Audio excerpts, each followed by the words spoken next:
मम्मा, हो गया। इधर आके दिखा।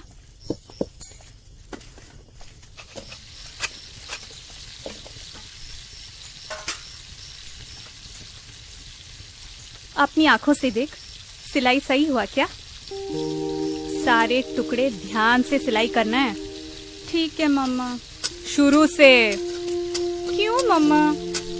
अरे बेटा, इस काम को ना कारीगर की नहीं कलाकार की आंखों से देखनी चाहिए। अरे सुन, वो 3:2 याद रखना, उसमें एक सूता धागा गलत नहीं होना चाहिए। ठीक है मम्मा।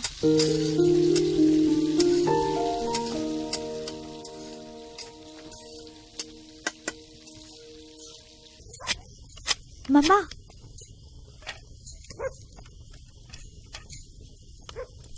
फिर से गलती कर दी। बाएं हाथ से 1 से 24 गिन और दाएं हाथ से खींच के पकड़ कपड़े को। कोई ऊपर कोई नीचे न हो जाए।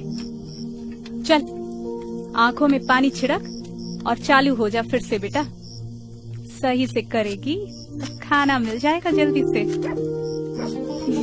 जा।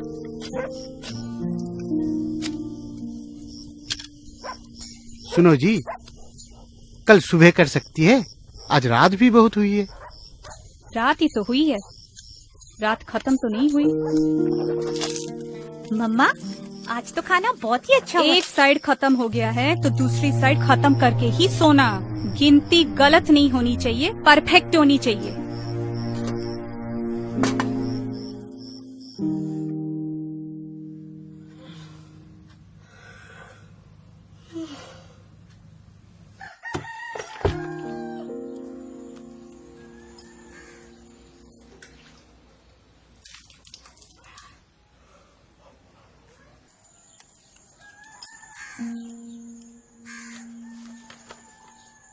माँ, मैं अभी तक आपकी तरह कारीगर नहीं बन पाई, लेकिन मुझे थोड़ा समय दे दो।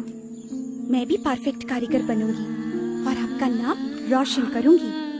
जैसे आप सोचती हैं, मैं भी वैसे ही सोचती हूँ। देश का नाम और देश के काम पे गर्व मुझे भी है माँ। पूरी रात पापा के साथ बैठ के ये फ्लैग मैंने बनाया है। गलती होगा शायद, लेकिन दिल में जज्बा आप ही की तरह है कि इंडिया का तिरंगा परफेक्ट बनाएंगे। स्टिचिंग हो, रेशियो हो, डाइंग हो, मैं सब परफेक्ट करूंगी माँ। बस थोड़ा समय दो।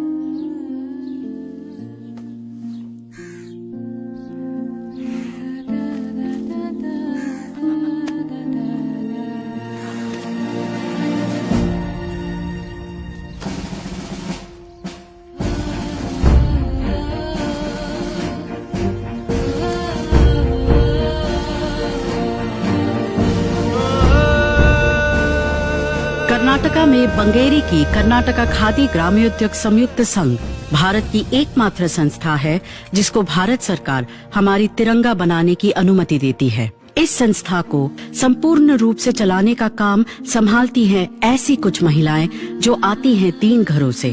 सिर्फ इन्हीं पे वो तिरंगा बनाने की जिम्मेदारी बनती है जो शान से लहराती है हमारे प्रधानमंत्री, राष्ट्रपति और अधिकारियों के दफ्तर में।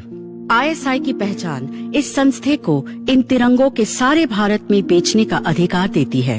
हर एक तिरंगा BIS के दिए हुए निर्देशों पर पूरी तरह से आधारित है। आकार, प्रकार, धागे की मजबूती या रंग में जरा सी चूक भी बनाने वाले को जेल में डाल सकती है। 9 नापों में बनने वाली ये तिरंगे 3:2 का अनुपात मानते हैं। 18 स्तरों के गुणवत्ता नियंत्रण होते हैं हर एक तिरंगे की। इस प्रक्रिया के 6 धाप होते हैं: कटाई, बुनाई, श्वेतन, रंजन, चक्र मुद्रण, सिलाई, टॉगलिंग। खादी का बना हुआ सूती, रेशम या वुल ही इस्तेमाल होता है।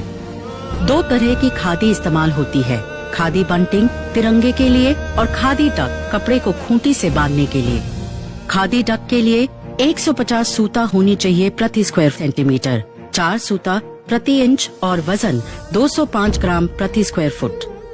BIS द्वारा कपड़े की जांच के बाद ही उसको 3 भागों में बांटा जाता है, जिसको फिर भगवा, सफेद और हरा रंग किया जाता है। सफेद भाग के दोनों तरफ अशोक चक्र इस तरह से छापा जाता है कि 24 स्पोक्स का संकलन हो। भगवा, सफेद और हरे कपड़ों के 3 टुकड़ों को विनिर्देश के अनुसार सिया जाता है, इस्त्री किया जाता है और बांधा जाता है। उसके बाद BIS उसको फिर एक बार जांचती है और उनके हाँ भरने के बाद ही उन तिरंगों को बेचने की अनुमति मिलती है। तिरंगे की तरफ ये बेमिसाल निष्ठा और निपुणता की प्रति नजर की वजह से ही इन्हीं महिलाओं के ऊपर हमारी तिरंगा बनाने की जिम्मेदारी आज भी बरकरार है। श्याम स्टील सलाम करते हैं ऐसे माओं को जो देश का गर्व अटूट रखने के लिए अपने बच्चों को बनाते हैं हमेशा के लिए स्ट्रॉन्ग।